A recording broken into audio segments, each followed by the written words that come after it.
Bwana wa mabwana, mfalme wa wafalme, mtukufu wa watukufu, muweza yote unayekaa juu mbinguni. Ulimwengu wa giza na wa mwanga ni chini ya mamlaka yako. Mtakatifu, mimi kitu bure ambayo uligeuza kuwa kitu cha lazima machoni kwa watu, niko kwa magoti mbele ya watumishi, mbele ya wachakazi, mbele ya watoto, mbele ya wazee ambao walikuja hapa kuniombea kwa magumu iliyonipata. Walikataa vyote ili wakulilie uniache. Na kama mimi nakutana nao Mungu, sina malipo ya kukupa. Ingelikuwa heri uchukue roho yangu, unitumie tu kuwa chombo chako kwa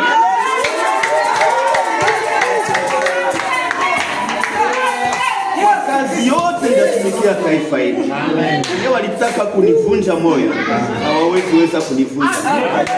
Naipenda Kongo, ndaitumikia mapinduzi.